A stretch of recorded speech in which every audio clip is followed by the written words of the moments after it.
Hello everyone, this is Al Red Sox Fan coming to you from Al Red Sox Fan YouTube station, and we're going to talk a little Walking Dead, Season 8, Episode 2, The Dam, little recap and review. What did you think of the episode? I liked it much better than Episode 1, Season 8, Episode 100. There's some good action there, some good drama. We find out about a former Walking Dead member joins us at the end of the episode. So I enjoyed this episode better. I liked episode 2 much better than episode 1. The only thing, no Negan unfortunately in episode 2, but I think there's going to be a Negan and Father Gabriel episode coming up, just them two. I hope it goes with Negan's backstory, with him and Father Gabriel talking, almost like a confessional. So, we're going to have a little discussion here. Walking Dead, Season 8, Episode 2, The Damned, a little recap and review. I'd like to plug some real good people who review TV shows and movies. Broke Black Man 94 provided a link to his channel below. Check him out. He does an excellent job with Walking Dead reviews, The Flash, amongst other supernatural, all kinds of movie and TV reviews. Very pleasant. That's Broke Black Man 94, a.k.a. David the Saint. Check his channel. Also check out Phil the Issues Guy. I provided a link below to his channel. He goes live at approximately 10:45 p.m. Eastern Standard Time, USA, after every Walking Dead show.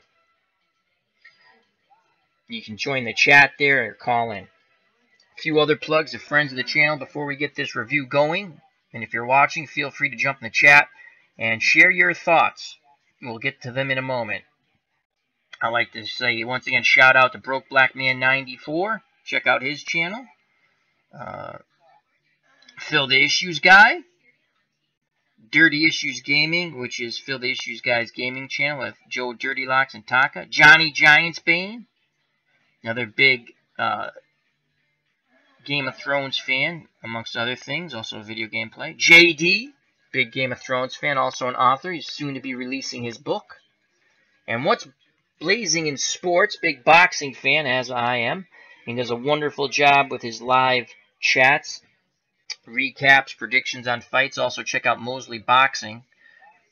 And if you like some good sports writing, check out Ron Juckett and District on Deck. And also check out their website. They write, Ron Juckett and Ricky Keeler write for the Washington Nationals. They have a wonderful website, baseball. And check out his YouTube, Ron Juckett, and also Retro Sports Network. And if you like retro sports, check out Higher Ground Gaming. Mostly sports, does some RPG games. ID Gesture, Stratomatic Delaware, Tabletop Baseball, Baseball Demos, and Espo Network Baseball. I messed that up. I'm sorry, Chris. I messed it up. Espo. Just check out Espo. If you go to, I'm going to find it because I just messed. I hate when I mess up people's stations' names. So bear with me un momento, por favor. Espo Strat Baseball Network. Check them out. All wonderful channels. And I suggest the channels that you do check out. You might find some fun stuff there that you wouldn't think you'd like. Alright, let's get to the recap and review of The Walking Dead. Enough of my plugs. For the 15 people who listen to me. You should check out those channels, though. We have in the chat we have the one, the only, Broke Black Man 94, a.k.a. David the Saint. As he said, now let's get to it. I almost fell asleep. David, don't fall asleep. We're going to do the review. One of these days, we're going to do the Google Hangout thing so we can talk together. And that'll be a lot of fun. Remember, check out Broke Black Man 94, link provided below, as well as Phil the Issues Guy. Alright, David, I have not watched your review yet because I didn't want to get spoiled. I just watched episode 2. I liked it much better than episode 1. I did ask you that in someone else's chat. I think we were in Omen's chat. Check out his channel too, Omen. And that's a fun channel. A lot of gaming, a lot of retro gaming on that. I think I asked you, was it worth watching? Because I was disappointed in and you know, as you and I know, we love the show, and I hate defending the show to people who say it's no good anymore. And I have to honestly say, not to beat up on episode 1 too much, that is my least favorite episode ever. I'm sure I could go back and find something equally disturbing, but that was not a fun episode for me. Anyway, I did like episode 2, as Broke Black Man 94 says. I love it better than the first. Yeah, there's good action. Again, a lot of shooting in the beginning and no one getting shot, but then I guess the writer said, well, we better start shooting people. I just, I'll try to go in order. I'm slightly more organized than last week, but I like to just go with it. And I have Broke Black Man 94, a true professional in the chat, moderator extraordinaire, wonderful channel. Check him out. So he keeps me in line when I start forgetting things. But just to say, it was hilarious. All those bullets are flying with automatic weapons at pretty close range. I understand. No one wants to get shot. You're not like sticking your head out. And then we finally get some people getting shot, and that was. This episode was much better. A couple of things I'm going to touch on before I start going through it. And, again, we have Broke Black Man 94 in the chat. Feel free to jump in the chat. That's what this is about. Share your thoughts and opinions about The Walking Dead. And usually by the end, we're off in all kinds of different directions on different shows or movies. But, a.k.a. David the Saint, Broke Black Man 94. What did you... Do you like the hopping around? I don't mind it. I'm just trying to get the bearings of the timeline with the hopping around. I know they're hitting multiple locations. Very smart strategy. They're hitting multiple locations. They're trying to hit quick, fast, and hard to get that really knockout punch. I get that. So Broke Black Man 94 says, unlimited bullets. I didn't even see them reload their guns. You did mention that. The only person I saw reload their gun, Morgan, when he was going all Terminator. When he went Terminator like 2000, and he just loaded his handguns and went down the hallway and started killing saviors left and right. He actually dropped one gun that he ran out of bullets for, and he reloaded the other one. What I didn't understand was why he didn't pick up some of the other guns off the Savior's dead bodies. Morgan went ballistic. I loved it. We're going to get to Jesus in a moment. The character. Let me just say I love Jesus. Jesus, the character, was starting to annoy me. As Broke Black Man 94. Oh, excellent point. He says Morgan went a.k.a. John Wick. Yes, he did. That was great. I love that. And again, we're going to try to go in order, but now we're at Morgan. And I really liked what happened with Morgan in this episode. He kind of had that flashback of going Cuckoo Morgan. I like Cuckoo Morgan to a bit, as long as he doesn't kill his own people. He took those two guys with him. And I don't know if you noticed this, Broke Black Man 94. When they were, they're all opening doors and they're shooting anyone in those rooms. Which is fine. You're at war. Don't feel bad. But those two guys were nervous. One more nervous than the other. They never even got a shot off. Morgan shot the first guy. They hesitated firing, and they got killed.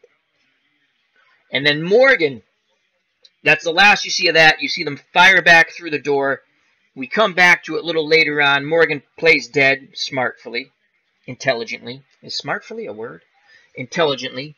And, they leave. He gets up. He sees the two guys who are with him, who he kind of took responsibility for in his mind. I took it that he took responsibility for protecting those guys because when he just saw those two guys dead, he snapped.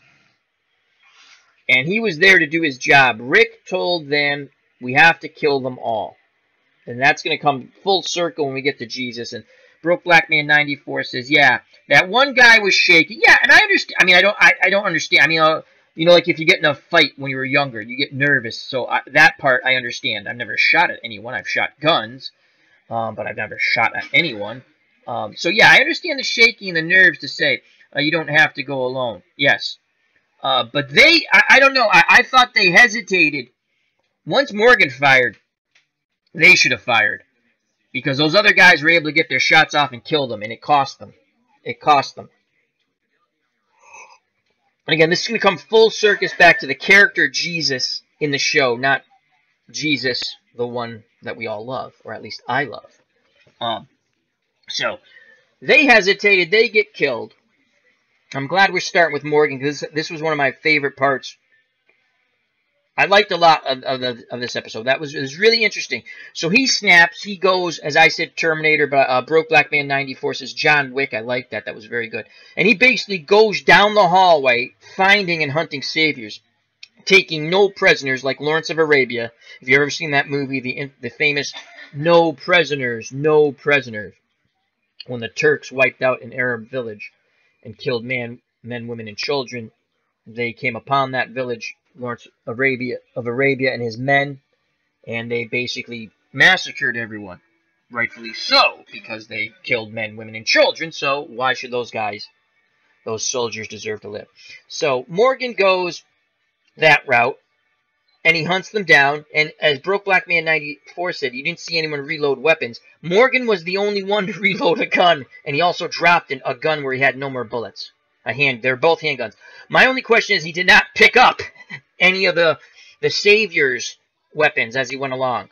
So he must have had a lot of ammo for that one gun he had left. Broke Black Man 94 posted in the chat. The flashback was to season 6 when Morgan was still in his moral phase. Yes, well, they were at the church, right? And I think they were fighting the cannibals, what was left of Terminus, I believe. Was that the clip?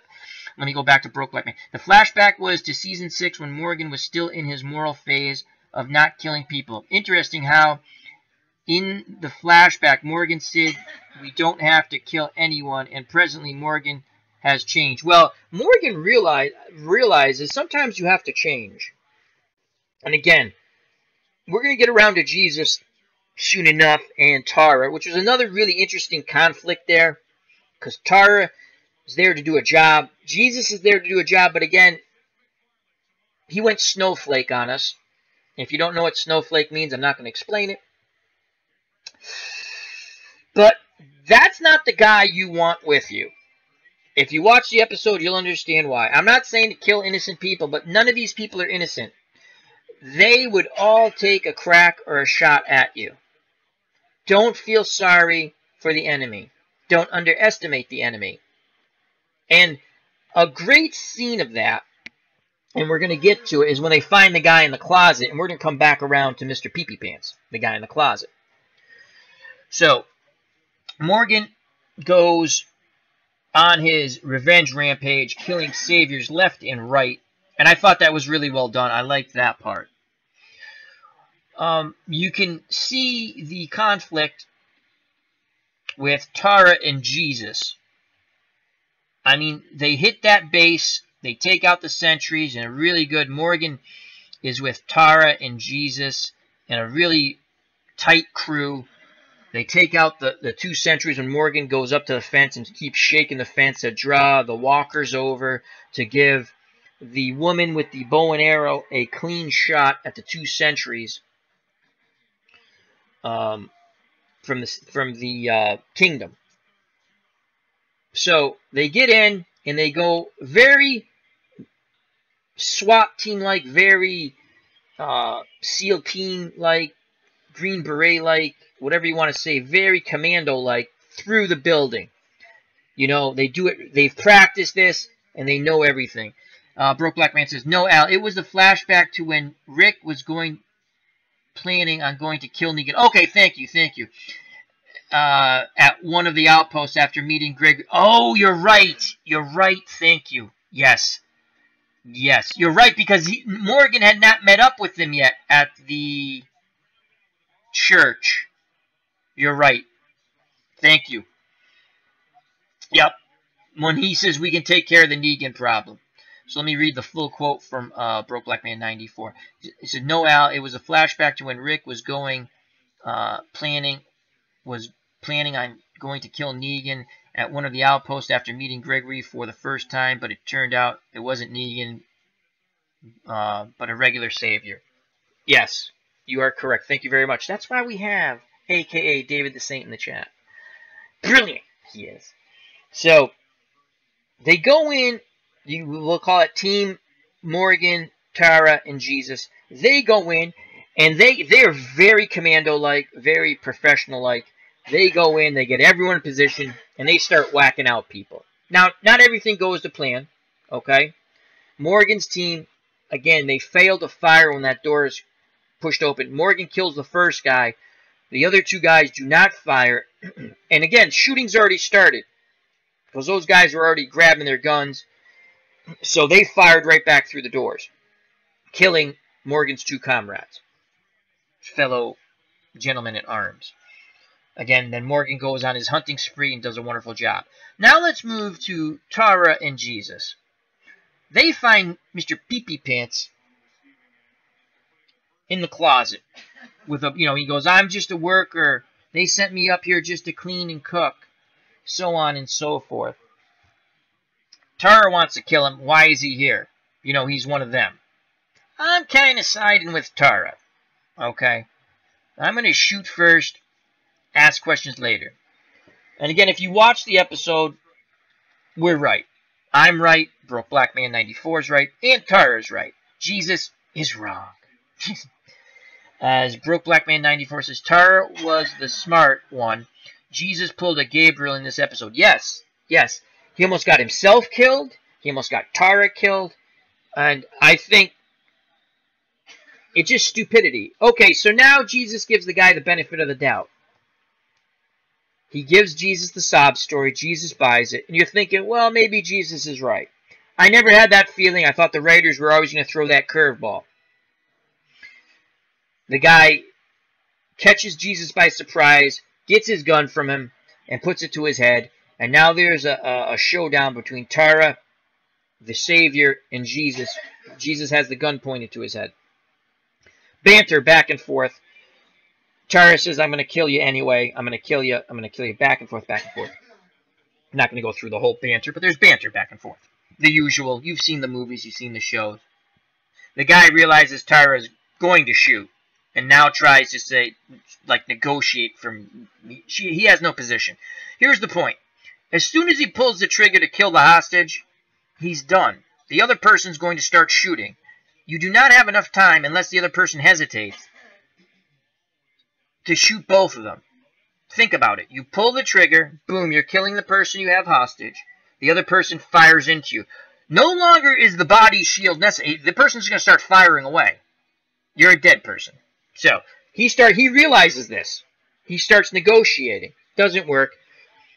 Jesus then gets the drop on him. Bim, bim, boom, does his ninja stuff, knocks him down, takes the gun away.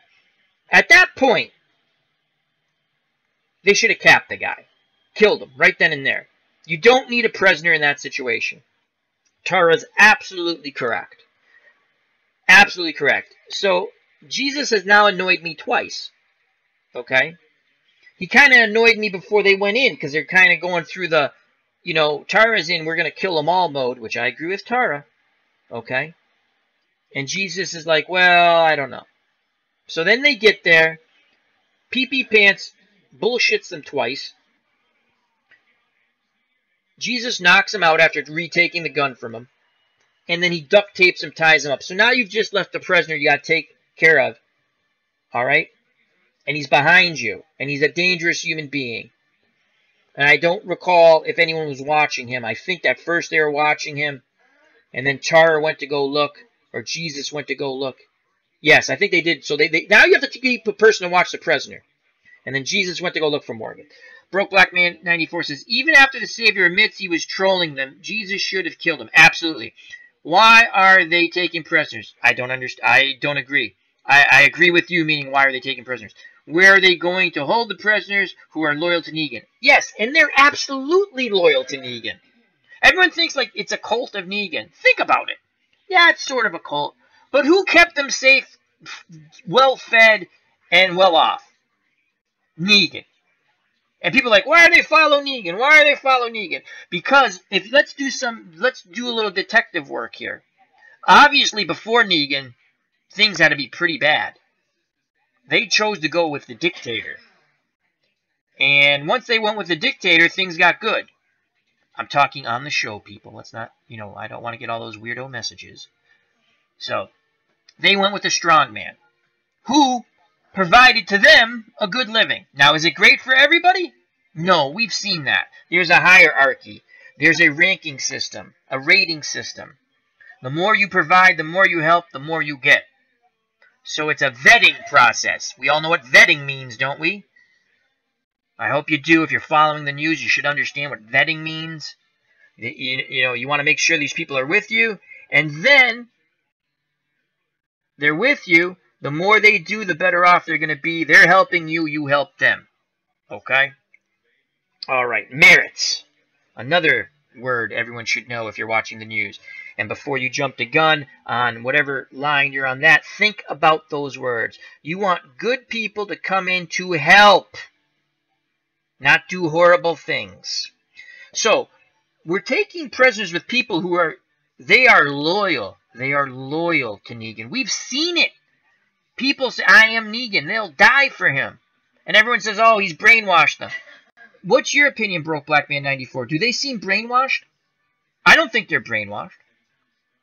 They know that things were horrible before Negan. And after Negan came and put certain things... Again, I'm not saying it's right, wrong, and different. But if someone comes, treats you well, and you start doing better, you start eating better, you have protection from the elements, and you feel safe, you're going to be... And he doesn't bother you as long as you do your job... You're going to be fiercely loyal to that person. It's not a cult. Okay? If it was a cult, then people would have shot him by now. Because someone would have betrayed him. Are there people who hate him in his group? Yeah. Because sometimes he's an extreme... he has an extreme punishment. You mess with him, it's going to be... And it's not... Look at Dwight. Dwight screwed him over. Whether he figures that... At some point, he's going to figure it out when they lose. That Dwight hosed them over. But that I don't blame. I mean, he put an iron to Dwight's face. I see that part. Broke Black Man 94 says, it's just like the situation with Dwight. He left the sanctuary but learned how bad it was outside and returned without question. You're right. They escaped and decided, oh my God, it's awful out here. He went back knowing he's going to be punished. Knowing that if he took the punishment, he could go back. Now, he hates Negan, but excellent point, Broke Black Man 94, a.k.a. David the Saint. Dwight went back. He went back. It's not a cult. It's not a cult. People call it a cult. It's not a cult. Other people I watch who I love their shows. Why doesn't someone just kill Negan? Why don't they just kill Negan? He's a jerk, blah, blah, blah. I mean, if you hate Negan, yeah, he's a jerk, but think about the people who love him. Or I can't even say, yes, they fear him, but they have to have compassion for him. They run through walls for the guy. You don't do that just out of fear.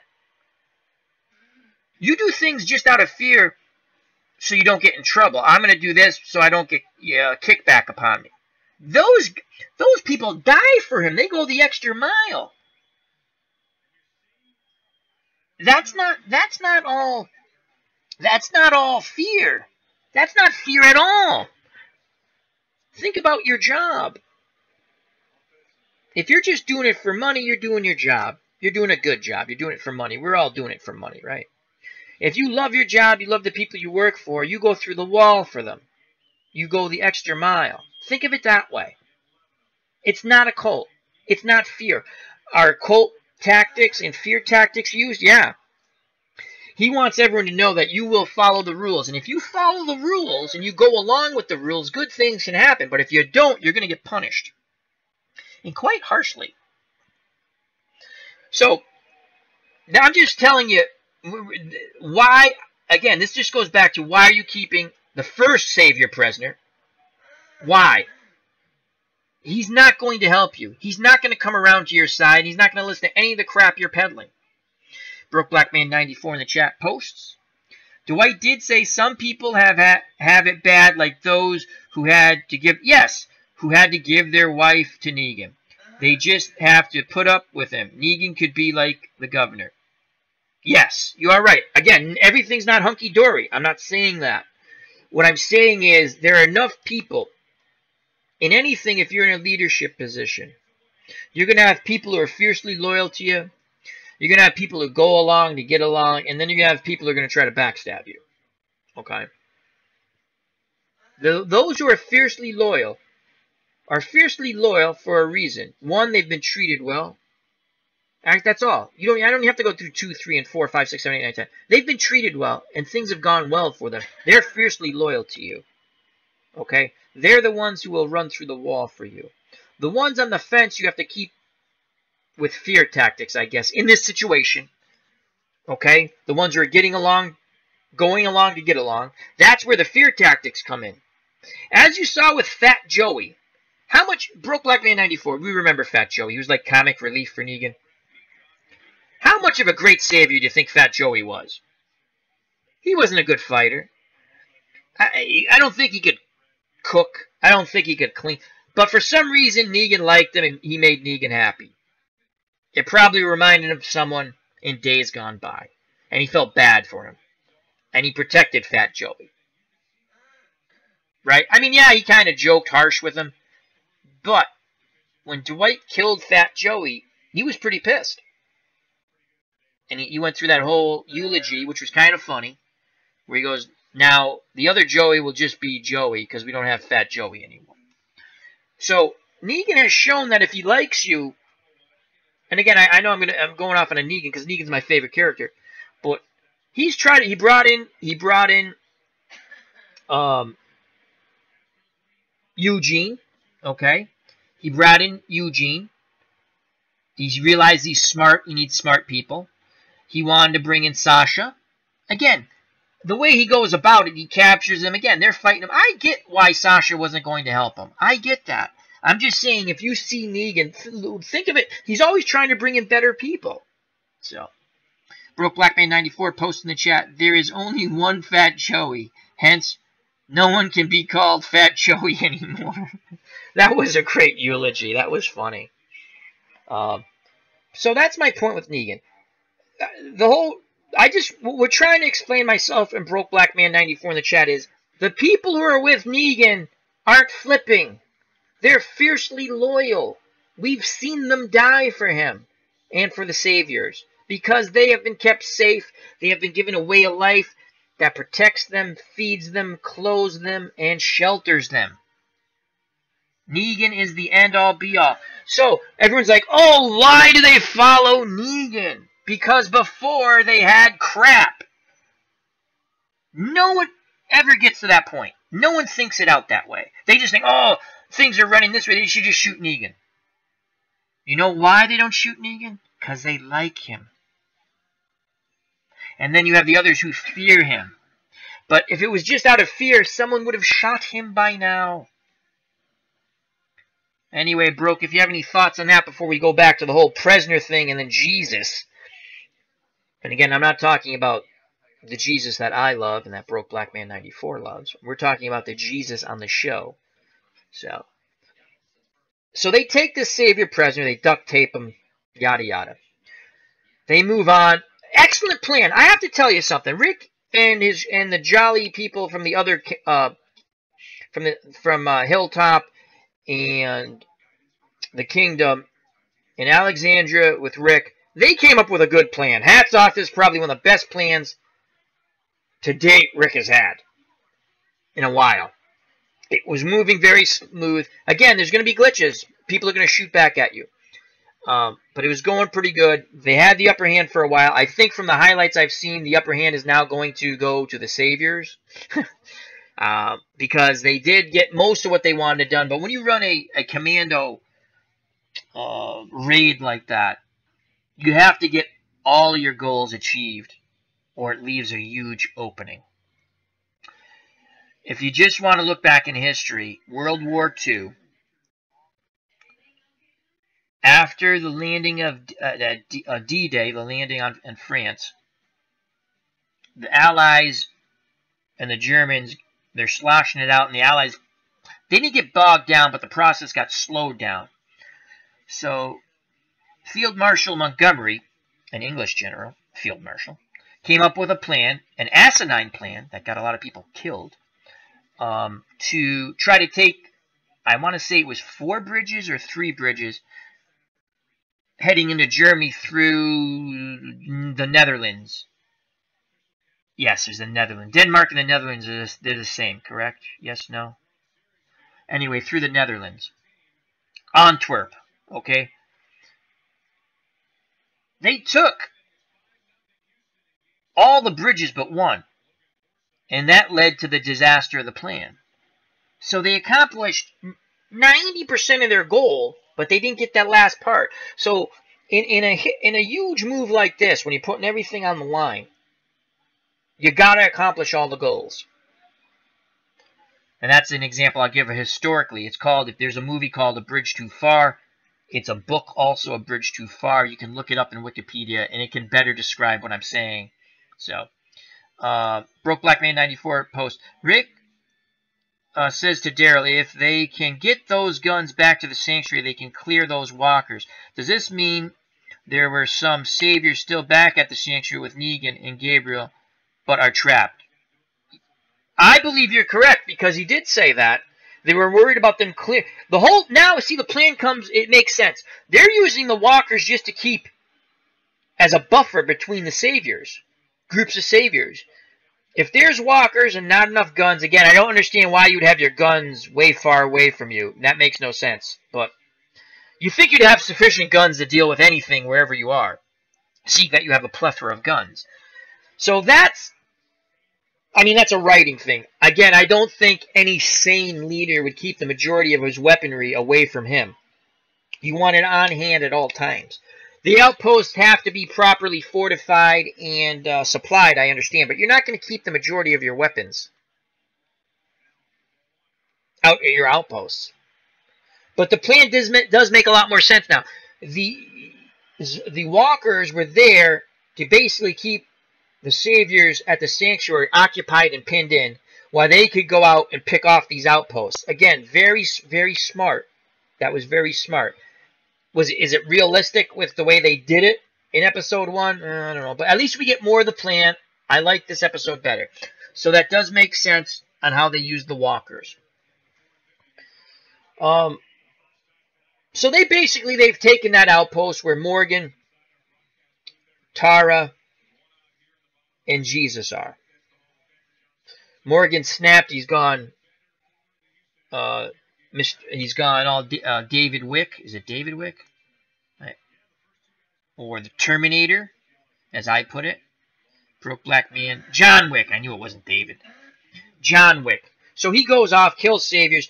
They basically herded. It's kind of funny. They kind of used a Terminus tactic where they herded them. They knew that they're going to try to get out the back door, we'll say in our layman's terms, out the escape way.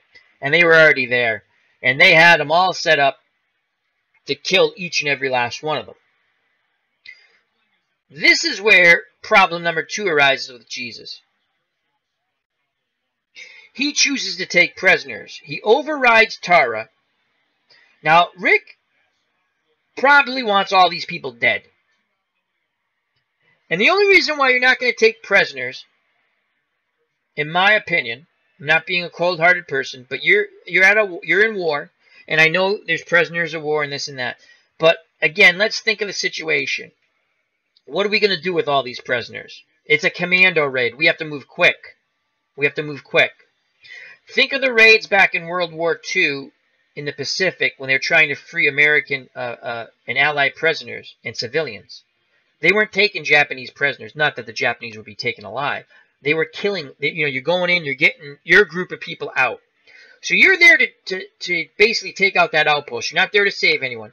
But if you take prisoners, that's going to slow down your process. Okay? And now you have to worry about people watching the prisoners, which is going to reduce your manpower. You have to feed the prisoners, clothe the prisoners. There's all kinds of things you have to do with the prisoners. I just think it was a bad idea. It was a humane idea. It was the humane thing to do. Okay, it was very humane. But, I mean, once they surrendered, I got it. They put their guns down. I get that. But They wanted them to open the door, and they were just going to open up and fire on them. And then Jesus talked them out of it. And then he has another confrontation with Tara, saying that Jesus says Maggie will side with me, and Tara says Rick will side with me. You have to understand, Tara lost her loved one. I don't remember the young lady's name, but she was the acting doctor at Alexandria. Tara lost her girlfriend, her significant other, her loved one. So she's there for revenge. I can't say I don't blame her. These people are not nice people. They've never treated, as much as I like Negan, you don't treat other people well if you're not in the group. They shake you down. They extort from you. Again, if you're not in the group, I can see why you hate Negan. That I understand totally. But that's different from being in the group and what we just went over. So I understand that part. Me personally, as Broke Black Man 94 says, yeah, everyone but Jesus is out for revenge. Yeah. Oh, and he also posts, Rick probably wants them dead, but after killing one savior, yes, that's a great, we're going to get to that. That was, wow. Because we're going to get to that. And I'm just going to read it because this is from Broke Black Man 94 in the chat. Rick probably wants them dead, but after killing that one savior with a baby, he may think it over. He may appoint someone from the saviors he can trust to lead them. My vote, Dwight. Yes, that's a possibility. Good point. They don't know that, though, but that's an excellent point. That was another really great... That was very good writing, in my opinion. The whole Rick, he kills the guy who I'm interpreting as that child's father, defending his little child. Now, Rick doesn't know there's a child in that room. Rick doesn't know that that's a little baby's room. What's the word I'm looking for? Anyway, Rick doesn't know there's a child in that room. They're looking for guns. I don't blame Rick for killing that guy. That guy was trying to kill Rick. But yeah, that was really well done, and that really took the emotion to a whole different level. So I agree with you, Broke. After that, he probably would have wanted to see who we can work with. Not trust them, hopefully, but who we can work with. Again, but I'm just saying, I'm from the Tara camp. Without knowing any of that, Broke, I'm from the Tara camp. They don't know what Rick has just went through, and if he has a change of heart. And I agree with you. I bet you he does to a certain extent. To a certain extent. Okay? Because that was a great scene. That was a lot of emotion there when Rick sees the baby. So now they have a bunch of saviors prisoners. The saviors did the right thing. And I have to assume, here's the one thing I have to assume, that there were other of Alexandrians, Hilltop, and Kingdom people coming the other way, so they had them surrounded. I have to assume that, or why would you just not turn and go back the other way? You know what I mean? If there's no one behind you, and again, they were herding them. They were herding them into the kill point, into the kill zone, which became the capture zone. As they didn't kill anyone, they captured them. Which was the humane thing to do. I'm not disagreeing with that. That was the humane thing to do.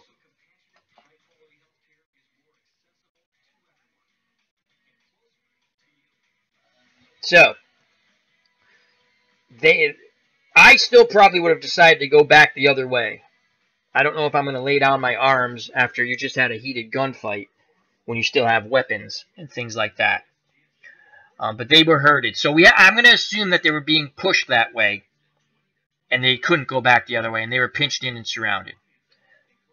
So now they're taking prisoners. And from what it looks like, I'm going to tell you something where, again, Jesus went wrong. Because it would have set an example. You don't want to kill them all. Okay, I get it. Morgan wanted to kill the long-haired guy who we all wanted dead. We've wanted that guy dead since we met him. For God's sakes, the lieutenant who controls those guys wanted that guy dead. He doesn't like that guy. You know, the captain, the lieutenant, whatever you want to call him. One of, I will say captains. One of Negan's captains, the team that shakes down or makes sure that the kingdom pays their tribute to Negan. He doesn't like that long-haired guy. Again, that goes back to my theory. Negan has put his best people out in the field to control the other animals. meaning he puts his people that he trusts in charge. Obviously, any good leader would do that.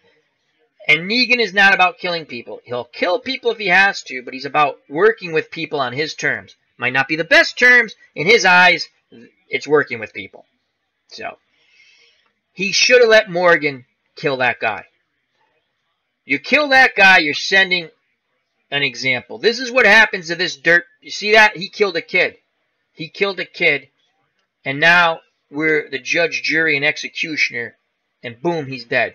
Now you've set the example. You've set the example to keep the saviors in line. They're still going to try to escape. Yes, I know. Someone's going to say, Al, Red Sox fan, you just said blah, blah, blah. They're going to try to escape. I get it. But now they might have it in their head. Look, we killed this guy because he's a dirtbag. You guys are going to be prisoners. Get along to go along kind of deal. Or this is what's going to happen to you. Me personally, I think they're all going to try to escape anyway. I don't think any of them are going to flip. They're fiercely loyal to Negan. They put their guns down because they didn't want to die. That's a different scenario. So I, again, have to think that they were being pinched in, meaning they were surrounded. They chose to surrender. Okay. So there's where Jesus goes wrong again. He has now won against Tara. He has won against Tara, who's lost a loved one. Morgan, who's lost a loved one, because that was like his surrogate. I'm not even going to say surrogate. That kid was like his son at the kingdom. That kid was like his son. He trained him. He got that kid out of his shell when it came to the military aspects of defending yourself and going on patrol. Morgan taught him all of that. Morgan talked with that kid every day. Morgan saw that teenager had a young brother that he was taking care of. So Morgan, was a great loss to Morgan when that young man died, was murdered. And again, Negan's captain did not want that. And if you remember, he says, if you say another word when they go back and they say the kid's dead, I'm going to shoot you. Just start walking. Don't say a word. Again, I'm not saying he's an angel. He's not. I'm just saying you see that that's why my theory of Negan put his best people to keep the other animals in line because they were just going helter-skelter. I think all these people were sort of in a group. Not all of them all at once, but there was a big group. Lawlessness, more shaking down than before. Negan comes along and for some reason is able to capture the group with his charisma, with what he's done. I'm sure he brought some people with him. In the comics, he has a group of people. In the comics, he's with Dwight, and he eventually takes over. When you get the backstory, he takes over that group because they follow him because he's smart. Broke Black Man 94. I would have put a bullet in the head, but that may have caused a panic, though. It could have, but you could have even had a mock little kangaroo court trial. Because I'm sure Morgan could have explained, this is the guy that killed my friend. Would that have swayed Jesus? No. Because Jesus knows Tara lost a loved one. But this was the guy. This was the guy. Morgan could ID him, identify him, no doubt about it. We know as show watchers, this was the guy who killed the kid. I would have let Morgan kill him. Kneel down, set your prayers, and then a bullet in the head. You know. Broke Black Man 94 posts. Morgan is shown in the trailer to pit a fight with Jesus, so that ain't going well. Oh, okay, I did not see that. I saw in the trailer, again, I can't remember that jerk's name with the long hair, the Savior, who, again, I mean, he plays the part well, that guy, that actor. You just hate that guy. He plays it to perfection. He's like trash talking Morgan, going, oh, why is your armor? Oh, it's smaller. Oh my God, you're not wearing the kid's armor, are you? And he kind of laughs at him. And then there's walkers rolling. That was kind of funny. Walkers like rolling down the hill. That was kind of funny. So that's I think. Gee, you can't tear apart your unit. You can't tear apart your unit. I think more people would have sided with Tara. Definitely would have sided with Morgan. Because they had, I don't know if they were all from the kingdom, but he had people from the kingdom in that group. The woman with the bow and arrow was from the kingdom. I think a couple others were from the kingdom, but you had mix of people from different groups. They should have definitely executed the long-haired guy. And they should have explained why they were doing it. Again, would those other saviors care? And oh, wow, that guy deserved to die? No, but you're explaining this is what happened. They killed our friend. We're killing them. So, again, those saviors are not going to flip, in my opinion. Those saviors are definitely not flipping. Whether they survive the zombie thing, whether they now see an opportunity to turn on their captives, because it could be an opportunity. Here come zombies. I know they're all tied up, but you might as well take a shot now. Try to choke them out. Try to get a weapon. You know, so I don't think that's going to go too well. So we had that. I think I want to go to the Rick and Daryl, where they're scouting out for the weapons, because the Rick stuff was very interesting to me, and I thought that was one of my favorite parts of the show. And I did enjoy this episode much better than episode 1. I like this episode. So Rick, they're scouring through. They're looking for the weapons. He comes across a guy. They get in a fight, and Rick, they go back and forth. It's a brutal fight. And Rick's choking him out, asking him where the guns are. It's behind that door. And the guy says there's no guns behind that door. We find out what's behind that door in a couple of seconds. We're going to talk about it. We've already mentioned it. Rick has him, and they're going back and forth. It's a brutal battle. And then Rick looks at, it's a coat hanger, I think. You know, a wall coat hanger. And he just throws that guy onto the coat hanger. And that's like, wow. That was like really cool. Devastating. It was boom, he killed the guy. And he takes the key. And now he opens that door. And again, they've been searching through rooms. They built up the tension. I never expected what was on the other side of that door. I thought possibly a wife. I never expected that there was a small little baby there. As Broke Black Man 94 posted in the chat, that was an awesome coat hanger kill. Oh, and they foreshadowed it beautifully, because he kind of looks at it, and then he flings them on there. Goes to my point, though. He never stabbed him in the head or shot him in the head that I saw. So again, and we're going to come back around to this. I jump around. I don't really go in order. When you don't kill someone, so they don't...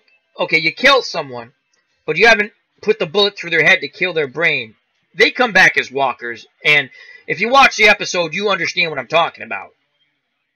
With Aaron and Eric and his crew at I want to say that's a different location.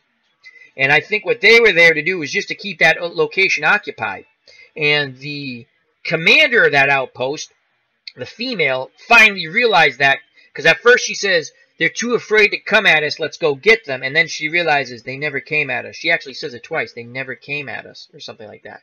Then she realizes this is just to hold us pinned in, to keep us occupied. Maybe it's the same outpost and it's really big, and they're keeping those forces at the front, not to help the other forces. I don't know. I don't think it's the same one. I couldn't tell. It looked different to me from where Tara, Jesus, and Morgan was. I think it's different. I'm not sure. I know where King Ezekiel and Carol and the Kingdom crew is going. I'm pretty sure that's a different outpost. So I don't ever recall Rick going back and putting the bullet through the head.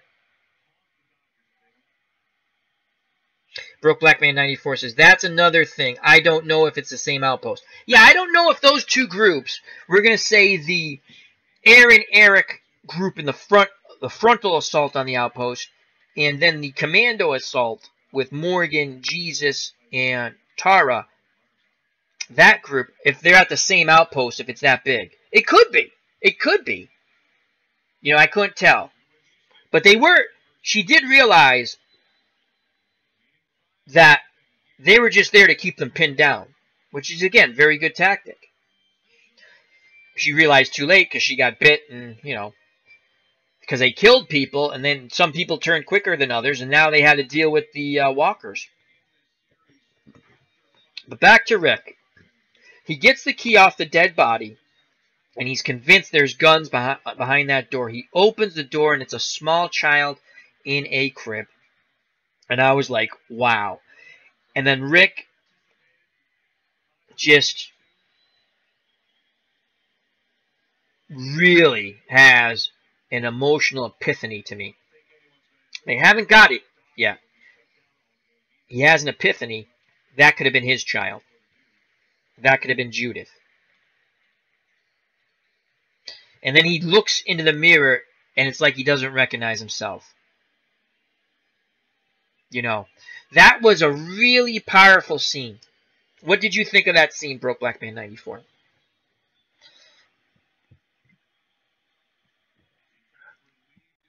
Broke Black Man 94 post in the chat. Rick, Andrew Lincoln, and Daryl Norman Reedus sneak into a town hall. Broke Black Man 94. Aaron and his partner Eric lead the assault on a warehouse where many saviors are holed up. Okay, so that's two different locations there. Morgan, Jones, Tara, and Jesus lead a silent coordinated surprise attack on the same radio telescope observatory that they had previously cleared of saviors. Yes, so it's three different locations then. Yes, because they knew, because she said, we've done it before, we'll do it again. They've been that's why they knew that layout so well. You know, here's one thing. How the saviors let these guys sneak up on them, and I get it. They use commando tactics. You're at war. You know they're coming. You can't, unless they just totally underestimated them. Maybe they did. Maybe they didn't think that they could get all three groups together. But, Negan, come on. You saw that the hilltop and the kingdom came to Alexandria's aid. So you kind of knew they were working together. That's why I don't understand how they thought, oh, we have the numbers. They probably still have the numbers. It's closer with those three enclaves working together against the saviors, but I don't know. They kind of underestimated them. The writing, they made him, again, Rick's going to win. If anyone thinks any differently, don't bet on it. Rick's going to win. It's a show. The good guy's going to win the show. It's very simple. How enjoyable or realistic they make it, that's up to the writers. This was a much more enjoyable episode than episode 1. So Broke Black Man 94 posted in the chat. So this is the same place back in season 6 where they went to, which explains the flashback before Morgan didn't go. Now he is. Yes. And if you also noticed, did you catch that one of the people with Tara, Jesus, and Morgan was taking Polaroid pictures of the prisoners? I thought that was beautiful. That you jackasses take pictures of you killing us and stuff. Look at this. We're taking pictures of you now. Did you notice that, Broke? I thought that was another clever little piece of, we're going to stick it to them. We're going to show them. See, we can do it be exactly like you guys.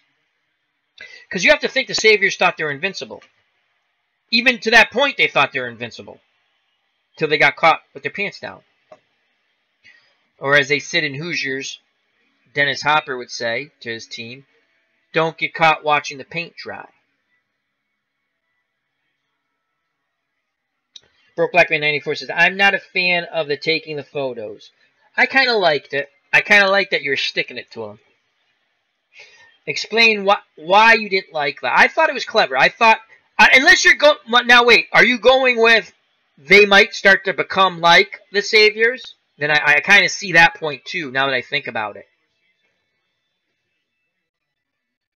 Broke Black Man 94 posts, this can all backfire on Rick and crew because if history shows us when Rick and crew are doing good, they will fall. Yes, yes. I think it's going to be The Empire Strikes Back the next couple of episodes for the saviors. I think it's going to be. Again, they were able to roll up on the saviors' head right at their front door, at their headquarters. And there's no one really there but a few token guards. So that means there's other people out and about. Not just at the outpost. They have a lot of human resources, I'll say. They have a lot of people. They have a lot of people. And we haven't even seen the Garbage Pail Kids yet. You know, to which if I'm Negan, I don't trust them. I don't think Negan trusts the Garbage Pail Kids, nor should he. I can't stand... The sooner that group gets whacked out, the better. So Rick, again, you have that powerful moment. He goes through that door, thinking there's going to be guns there, and there's a small child in a crib. Great moment. Great emotional moment. Well done. One of my favorite scenes. The Jesus, Tara stuff, I liked. Very good stuff. Jesus became very annoying. Morgan was excellent. I like that too. I do have a problem with the underestimating, but that happens. When you're supremely confident, you're going to underestimate your opponent. But I did have a little problem with that they did underestimate. They just really underestimated them. And now I think they know what they're dealing with. And I think they did have a plan. I think it's still going to come about that the Saviors have actually are going to hit all 3 locations while this is going on. That's just my guess. Because Negan had said something. You think you have it, Rick, but you don't. Something like that in the first episode. Broke Black Man 94 says, exactly, Al. Where are the Garbage Pail Kids? Did Maggie and the group of people go after them or went back? I think they went back to Hilltop. Or maybe they did go that way. That's a good point.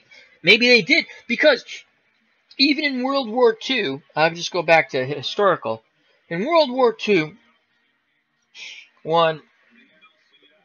the Axis caused World War II. Germany invades Poland. The treaties take into effect. England and France declare war on Germany. Italy, well, they wait a bit, and then they end up declaring war when they think the Germans are going to whitewash everybody. Spain, in a way, because in their civil war, Italy and Germany went to aid Spain, to aid the Franco and the fascists against the communists, the Republic, the, what's the word I'm looking for? Communist socialists and the Democrats, the people who wanted, like, liberty, they aided them to fight them. The Franco and the fascist forces win the Civil War. They never declared war. They stayed out of World War II. But you always had to be conscious of what they were going to do. So, you always had to keep an eye on them. That's just my little point with the Garbage Pail Kids. You know they've declared war on you. They fought against you. So you definitely can't just say, leave them alone. You have to keep an eye on them. They're treacherous. I can't stand them. Anyway, so then that comes to, we're gonna take the end of the show at the end of the show. Let's move to Ezekiel and Carol and the kingdom. We see what happens after that flashbang grenade. They fight some walkers, and they're trying to find the Savior before he reports that they're coming. Long story short, the tiger gets the guy in a great kill, another fun scene. And but they have the walkie-talkie, and they realize the other Saviors have been warned. And they have another great scene with Carol and Ezekiel. And I've learned to take Ezekiel's bullshit as bullshit. He's just doing it to prop up his people. And he explains that again. And he says, we're not going to talk about defeat. We're always going to move forward, and we're going to win. He's just saying, hey, you're going to see me smile through this whole thing because there's no other choice. And he says, they know we're coming. We know we're coming. We're still doing it. So they have a lot of good back and forth with Carol stuff. Wasn't great. It was good. I like the Jesus Tara stuff better. There's real conflict there. So they had that. And if you see the trailer, things don't look too good for Ezekiel and his crew, as he looks like he's being surrounded and they are going to surrender. So Broke Black Man posts, maybe Salty Rosita and Michonne sneak out of Alexandria and go after the garbage kids. That's a possibility. I thought they were there to... Rick did something smart. He left people who he thought could defend. You can't just take everybody. and go out and say, we're going to go destroy the enemy.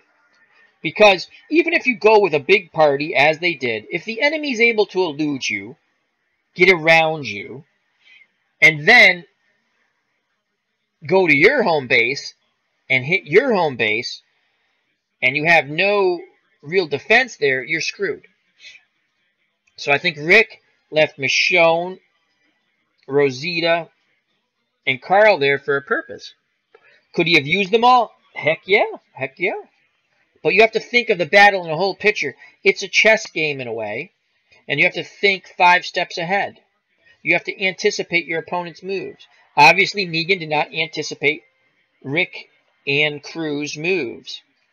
Okay? They really underestimated him. But you know what? Rick, Alexandria and Rick, Maggie in the hilltop, and Ezekiel in the kingdom, they decided, obviously, we're going to hit him hard, hit him fast, and we're going to try to get this really big knockout blow. I don't think that's going to happen. I think, as I made my little joke, you're going to see the Empire Strikes Back in the next 2 episodes. You're going to see that. And that comes full circle. And if there's anything you want to talk about, Broke Black Man 94, please put it in the chat. I'm just going to get to the end of the episode with, we find where Morales is. Morales is with Negan. And he gets a drop on Rick. And that's how the show ends. And they have the banter. You were at Atlanta. He says, Rick, that was a long time ago. And that's how the show ends. So that was really interesting. Now, if Rick thinks, again, that he's going to somehow turn Morales, that'd be crappy writing, I'm going to tell you. Because Morales is obviously bonded with Negan and the Saviors. Morales is at an outpost, so he's doing well. He's not a worker bee. He's a soldier bee. And in Negan's world, the soldiers' bees do much better than the worker bees. They have nice rooms. There's food. There's safety, shelter, camaraderie. So if he thinks that he's going to, after killing a bunch of what you have to assume are Morales' friends now. Okay? You can't just see everyone when they think of Negan the Saviors, oh, they're all cutthroats, they're all pirates, they're all this, they're all that. It can't be. It's not that way. It's an impossibility. Again, I went through with it earlier. I'll go through it one more time. You don't stay that fiercely loyal out of fear. You just don't. Out of fear, you go along to get along. The way how the majority of people who are fiercely loyal to Negan, they believe in him as a leader. Do they agree with everything? I can't say yes. I can't say no. But they know when he came and became the leader, they had food, they had shelter, they had safety, they had camaraderie. They felt safe. And when you feel safe, that's who you're going to go with. All the utopian crap out the window, folks, in the apocalypse. Utopia, you know, yeah, it's wonderful. We all want to live in that wonderful, everyone loves everyone society. Not happening. I wish it would. Not. Again, you can go to real world stuff. I don't know what your opinions are on things. You can have them. God bless you. I have my opinions. I'm not going to share them. I think people who probably guess my opinions, you know, never underestimate the safety of your fellow human beings that you love or your fellow countrymen. Don't think everyone in the world is these nice people. They're not. Don't think that your comrades are all bad people. They're not. Don't think that your fellow people who live in your country are bad people. They're not. So, again, the people who are loyal to Negan is because he has provided protection, food, shelter, camaraderie. That's why they are loyal to him. And there are probably people who even love him. I think Simon loves him. I think his captains love him. Could there be a couple get along to go along? No, because they wouldn't have risen that high. They wouldn't have risen that high. If they would have, what they would have done, if it was that, they would have tried to take their shot and take over. They are fiercely loyal to Negan. Broke Black Man 94 says in the chat, I am so curious about what happened to Morales between season 2 and 7. I hope there's some backstory on that. And Broke Black Man 94 also in the chat, so much possibility, so many possibilities. Yes, see, there's another good opportunity here where we could get another. I don't think they'll do it. They might. Was there a scene? Have you seen this scene? Broke Black Man 94, aka David the Saint. Remember to check out Broke Black Man 94's channel, link provided below, and also Phil the Issues Guy, link provided below. Big Game of Thrones fans, big Walking Dead fans, and amongst other TV shows, recaps, and reviews. So check that out. Links are provided for both those channels. Broke Black Man 94, Phil the Issues Guy. Did you see a clip, David, of Morales and Rick sort of like sitting at a campfire? Or am I getting that wrong or seeing it wrong? Because maybe there's going to be some banter back and forth. Because you're right. What happened? How did you wind up with Negan? Maybe we get some of Negan's backstory through Morales. So, I like this episode a lot. I'm going to give this one 7 out of 10. 7.5, 7 out. I enjoyed it. I liked it a lot. Much better than the first episode. The only thing I wish there was some Negan in it. Broke Black Man 94 says, not sure. I normally don't look at previews until the day of the new episode. Yeah, it was just one of those things. I was going through YouTube looking at clips and stuff, and I could have sworn, I could be wrong. I thought they were sitting down. It looked like they were in the, it could have been a flashback. But see, I thought Rick had his beard.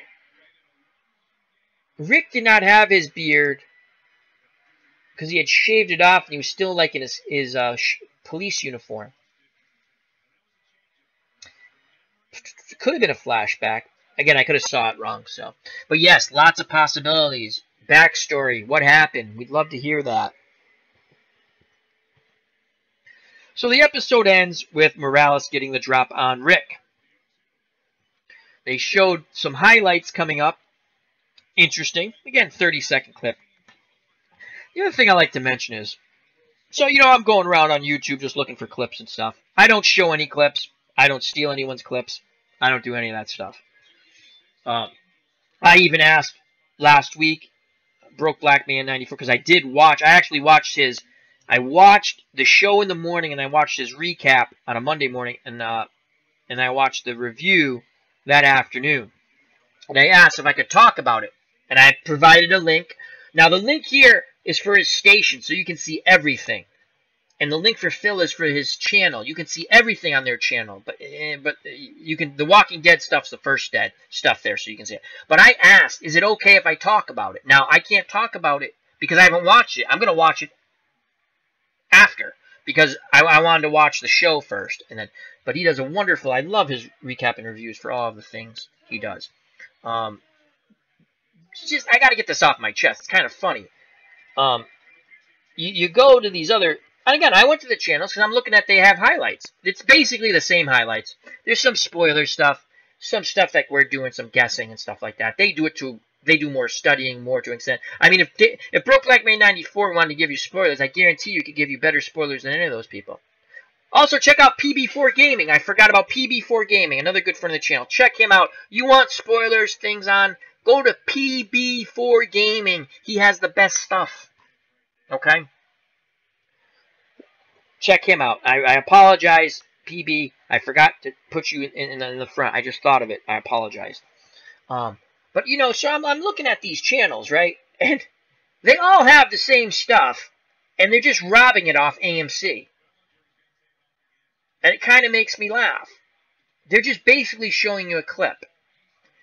And they're saying it's a 15-minute clip, right? And all they've done, they've taken that 30-second to a minute clip because they've clipped a few things together and they just kind of rotate it. You know, that's all they're doing. Which is fine. It just makes me laugh that, I don't know. And then they give you this banter that I swear to God they're reading. Like, okay, I pulled up a couple articles because I just saw it, but I wanted to get the name straight because Broke Black Man will vouch for me. I'm horrible with names. And I have a couple articles up, and I looked at them real quick to get the name straight. I didn't read you the articles. There are people on here who are basically, because I read these articles. They did the freaking articles. That's all they did. That's fine. I don't care, but it just kind of makes me laugh. When you have people like Broke Black Man 94 and Phil the Issues Guy, and other people doing recaps and reviews who are giving you their opinions, they are letting you share your opinions, and yet you go to those channels. Okay? It makes me laugh. It actually upsets me that my friend Broke Black Man 94, he should have 10,000 or more subscribers. More! He does wonderful jobs. And then you see that crap. I don't get it. I don't get it. Are people, and again, I'm not doing myself a favor here by saying this stuff. It's not like people are going to jump on my channel. I don't care. Okay? But you have people who put a good product out there, such as Broke Black Man 94 and Phil the Issues Guys and others. Okay? And then you see that crap. Whatever. That's just my little rant on that. Let's get back to the chat. Broke Black Man 94 says, I give this episode either an 8 or a 9 out of 10. Oh, cool. I give it a 7. Do you guess why I don't give it an 8? There's no Negan. And again, it's hard to put Negan in this episode. It would be very difficult to put Negan in this episode. I thought it was a well done episode. They gave you a lot of understanding on what the plan was. And I think, as I stated a couple of times, it's going to be the Empire Strikes Back for Negan and the Saviors in the next few episodes. And definitely the next episode. I'll be in shock if it's another good episode for Rick and the crew, because it wasn't ending well for Rick and the crew. Morales gets a drop on Rick. They haven't found the guns. People are starting to get shot up, and Aaron's... Oh, Eric gets shot. You didn't see it, but he got a belly wound. That's not good. Tobin got shot. So, it's combat. You feel... I've actually felt bad. Because I know Aaron and Eric love each other. I felt bad. I really felt bad. Again, I like this episode. Let's jump to the chat. Rick shaved before going into the city where he met Morales, Glenn, and crew. Okay, yeah, I knew he didn't have the beard. There's a clip out there. I'm telling you, Dave. I could have swore. I've watched so many clips to try to... I wanted just to get a read on where I thought they were going. Because they do a good job of sometimes showing you clips, and it doesn't... So this year, the clips have been pretty dead on, in my opinion. Broke Black Man 94 says... no Negan, so no 8. But you do see him in the previously on the Walking Dead part. Oh, okay. Yes, you're right. That's true. Broke Black Man 94. Yeah, Morales calls on the Saviors. I am questioning Dwight because he told Rick the guns were there. Ooh. Did Dwight do a double cross? Nah, it doesn't make sense, though. Would Dwight double cross him? He's already... Could Dwight be a double agent? That's a lot of Saviors he's letting get killed. I don't know if I'm Negan. I'm letting that many resources go. Maybe the guns were moved. Maybe Negan doesn't trust Dwight, and he moved the guns already. Though there's still that Jeep scene. Again, the only reason why I know about that Jeep scene is I looked on clips on YouTube. There's a chase scene reminiscent of Raiders of the Lost Ark in a way. With Daryl, Rick, and they're chasing some Saviors who I guess people assume have the guns. To me, I don't think they have the guns because they're chasing a Jeep. How many guns can you have in a Jeep? You can have some, but not. It's not like it was a truck. It didn't look like a truck. So, but Broke Black Man 94 in the chat says maybe Negan is catching on, so they gave Dwight misread info, so Rick and crew go there. And they know who to blame. Yes, that is a tactic. Who used that tactic? Game of Thrones. Who used that tactic? I know you're going to know this. Where you're feeding people information, and you want to see who's ratting to your sister. I kind of gave that away. Yep, Tyrion. That's an excellent point. That's a very good tactic too. If you ever want to know something, that's a tactic from way back when. And again, we're big Game of Thrones fans also. So, what are you we're at a minute 15 of this recap and review. I think we've hit on everything. I think. Again, I'm like a squirrel. I'm all over the place. I hit on the points I wanted to hit on. Feel free if you're watching at a later date to comment and share your thoughts. I'm not leaving yet. What are you looking for coming up in these next few episodes, Broke Black Man 94? Remember, check out Broke Black Man 94's channel. Link provided below on the page. Also, check out Phil the Issues Guy. Broke Black Man 94 helps moderate my channel. I thank him very much. And he is a true professional. He does a wonderful job with his recap and reviews. They're not squirrely like mine, where I decide today I'm doing a recap and review. I sit down, I do my little cheesy thing, I put it on OBS. It says The Walking Dead with Negan and Rick. And I have my cup of coffee, I put the ball game on to the left of me, and I do my recap and review, because I like to talk about The Walking Dead. And I enjoy David's company. I'm looking forward to Negan and Father Gabriel. I'm hoping to get some backstory on Negan. We have an excellent opportunity here to get some backstory on Negan. Father Gabe and Negan are trapped in a room together with walkers outside, no place to go. Pull up a seat, put your feet up, and let's chat. Also, we didn't give out the Dumbass Award. Now, I'm going to let Broke Black Man 94 give out the Dumbass Award for this episode. I think I know where he's going to go with it. I think we're going to be in tandem with our Dumbass Award. Last week's Dumbass Award went with Father Gabriel for helping Gregory. So, Broke, the honors are yours. You can award your Dumbass Award for the episode. Jesus! Yes, I agree. And we're not talking about Jesus, who myself and Broke Black Man 94 love. We're talking about Jesus on the show. Yes, Jesus, little J, does get the Dumbass Award. I'm going to tell you why. He went against basically his equal in command, Tara. He went against Morgan. Again, I can see, I guess, in the beginning with pee-pee pants in the closet, not to kill him right off the bat. But once he tries to kill you and threatens to kill everybody, you gotta kill him. Okay.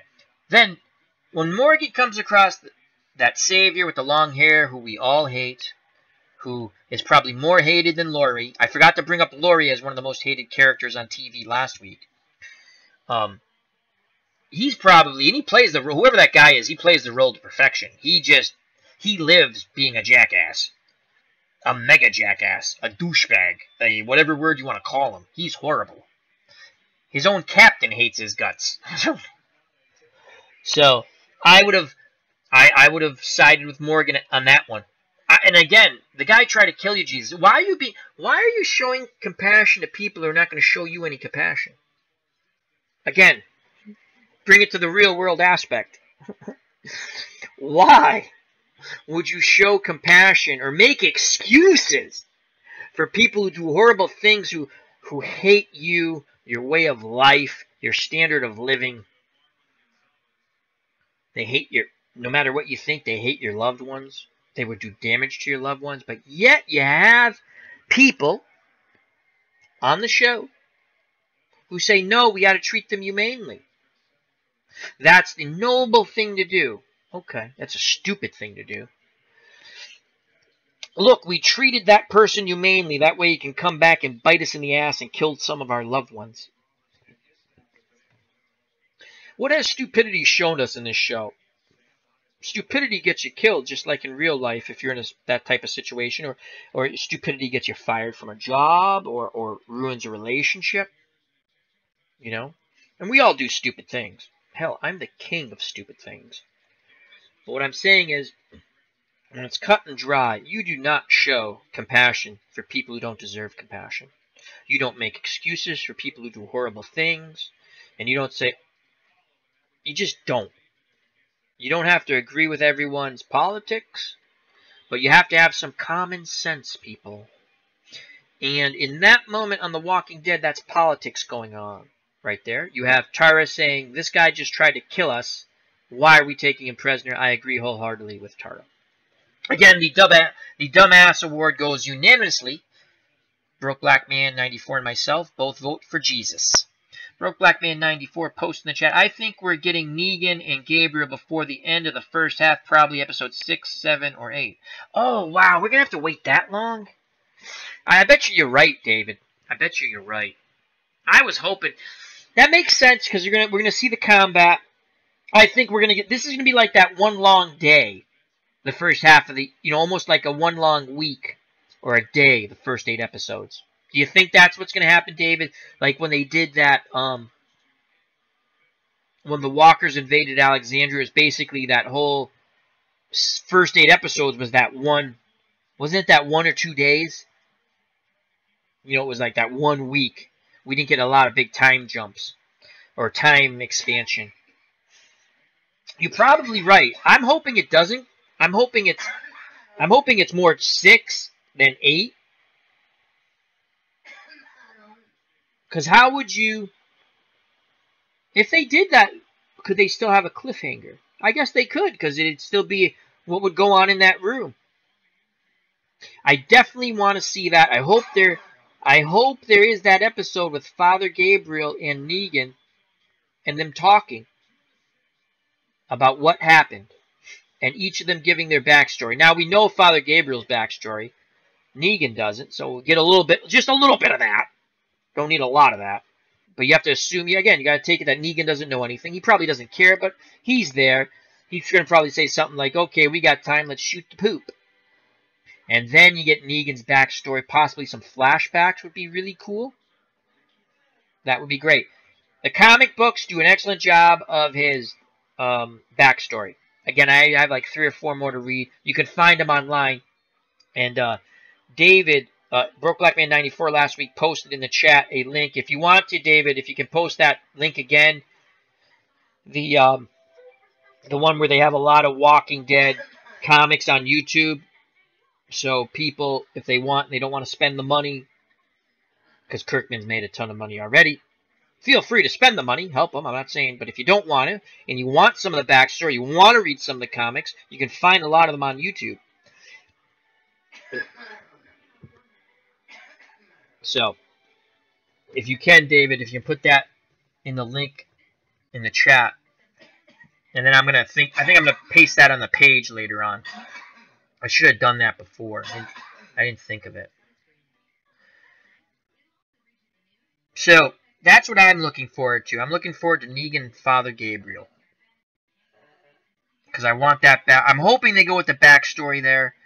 I'm hoping, like David said, possibly a little backstory on Morales. Not too much, but something. How do you wind up with the Sabers? I bet you we're going to get that. I bet you there'll be some conversation with Rick and Morales. It looks like there's going to be a shootout with Daryl and some Saviors. Again, still in that building. I saw a clip of that. So, again, I think we're moving in the right direction. I like this episode 2 much better than episode 1. David, do you have any parting thoughts on the way out or anything you'd like to discuss or what's coming up on your station before we leave? And if you have some thoughts, we'll stay a little longer, David. And if you're watching, feel free to jump in the chat. So we will wait David's reply, as I now have coffee heartburn. So, once again, I like this episode much better than the first episode. I gave it 7 out of 10 because there's no Negan. Though, Broke Black Man 94 brings up a good point. We had him in the beginning of the episode with a flashback of what happened last week.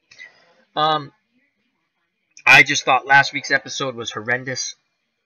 4 out of 10. Broke Black Man says, I believe this is for his channel, coming up on his channel. Remember, check out Broke Black Man 94. Tomorrow is just Gotham and Supernatural. Are those your recaps and reviews that will be up tomorrow on Gotham and Supernatural, David?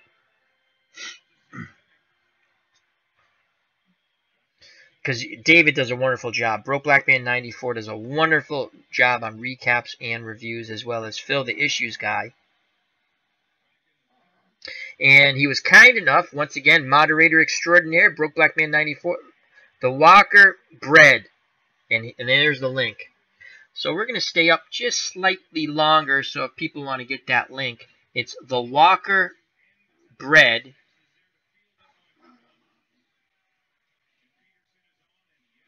And David says, a.k.a. Broke Black Man 94, it's going to be his reactions to those shows. So coming up tomorrow on Broke Black Man 94, his reactions to Gotham and Supernatural. Make sure you check that out. Awesome stuff on that channel. Any parting thoughts, my friend? Anything you'd like to go with before we call it a stream? A stream.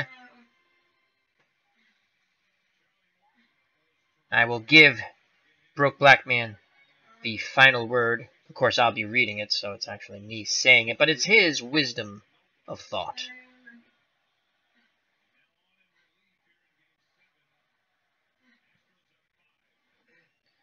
Once again, alright, I like the final word, and we're going to end it on this because we can't get any better. Leave it to Broke Black Man 94, who just hit the pitch out of the ballpark. He says, I am Negan. Jesus is a dumbass. I wholeheartedly agree, my friend. So this is Al Red Sox fan and Broke Black Man 94 saying thank you very much. Remember to check out Broke Black Man 94, link provided below, great channel. And Phil the Issues Guy, thank you for joining me, Broke. Health, happiness, till next time, take care, bye-bye, and God bless.